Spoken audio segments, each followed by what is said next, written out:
Welcome to my YouTube channel concept of mathematics पे हम return आ चुके हैं एक न्यू ट्रिक और धांसू ट्रिक के साथ।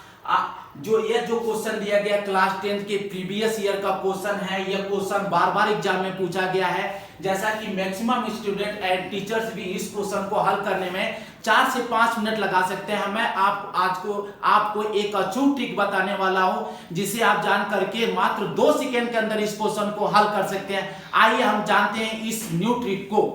जैसे कि यहाँ पर sin theta plus cos theta equal to √2 दिया गया है। अगर हमें RHS में √2 है, इसका मतलब कि LHS में डिनोमिनेटर में हमको √2 मिलेगा, तभी RHS में हमको √2 मिलेगा, अन्यथा पॉसिबल नहीं है कि RHS में हमको √2 मिल जाए। तो हमको पता है कि sin थीटा के किस ट्रिग्नोमेट्रिक रेशियो की वैल्यू √2 होती है डिनोमिनेटर में। तो हमको पता है कि sin 45 डिग्री की वैल्यू और cos 45 डिग्री की वैल्यू में डिनोमिनेटर में √2 आता है, और किसी भी ट्रिग्नोमेट्रिक रेशियो की वैल्यू में डिनोमिनेटर में √2 नहीं आता है। इसलिए और अदर ट्रिग्नोमेट्रिक रेशियो हम नहीं लेंगे, केवल हम यहाँ पर 45 लेंगे। क्यों? क्योंकि इससे हमको रखेंगे तो डिनोमिनेटर में √2 मिलेगा।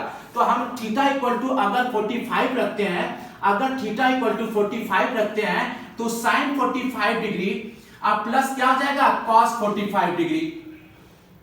तो sin 45 डिग्री की वैल्यू हमको पता है कि 1/√2 होती है, 1/√2 होती है, प्लस cos 45 डिग्री की वैल्यू 1/√2 होती है। डिनोमिनेटर सेम है तो न्यूमरेटर ऑटोमेटिक ऐड हो जाएंगे, इनको एलसीएम लेने की जरूरत नहीं है। तो 1 + 1 कितना हो जाएगा 2/√2। अब 2 को हम 2 बार लिख सकते हैं, √2 × √2। क्यों? क्योंकि √2 × √2 इक्वल टू क्या आएगा 2 ही आएगा। तो 2 को हम √2 × √2 लिख सकते हैं, और √2 अपन क्या आ जाएगा √2, तो √2 से √2 कैंसिल हो जाएगा तो √2 आ जाएगा। जैसा कि हमने को पता है कि थीटा इक्वल टू अगर हमने 45 लिया तो LHS की वैल्यू RHS के इक्वल है। इसका मतलब कि मैं यहाँ पर थीटा इक्वल टू 45 डिग्री ले सकता हूँ। क्यों? क्योंकि यह वैल्यू यह इक्वेशन को क्या कर रही है, सेटिस्फाई कर रही है, सेटिस्फाई। इसलिए अगर यह थीटा की वैल्यू सेटिस्फाई कर रही है तो थीटा की वैल्यू यहाँ पर हम रख देंगे भाई, तो हमको क्या मिल जाएगा tan theta plus cot theta की वैल्यू मिल जाएगी। जैसा कि हमको पता है कि tan 45 degree plus cot 45 degree की वैल्यू कैसे, यहाँ पर थीटा इक्वल टू 45 डिग्री रख देते हैं। तो tan 45 डिग्री की वैल्यू 1 होती है, cot 45 डिग्री की 1 होती है, तो 1 + 1 इक्वल टू क्या आ जाएगा 2। जैसा कि इस क्वेश्चन का आंसर क्या आएगा 2। मात्र 2 सेकंड के अंदर आप इस क्वेश्चन को हल कर सकते हैं। सेकेंड मेथड जो है लॉन्ग कंज्यूमिंग मेथड है, जो मैं इस क्वेश्चन को भी डिस्क्राइब कर देता हूं। इसका स्क्वायर करेंगे दोनों साइडों का स्क्वायर करेंगे तो sin theta cos theta equal to 1/2 आएगा। फिर इसको हम ब्रेक करेंगे तो sin t² theta plus cos² theta अपन sin थीटा cos थीटा आएगा।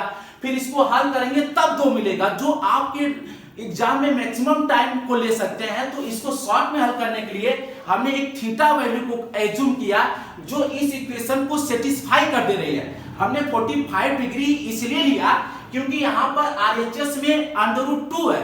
अगर मैं यहाँ पर डिनोमिनेटर वाली वैल्यू √2 लेता हूं तभी हमको √2 मिल पाएगी।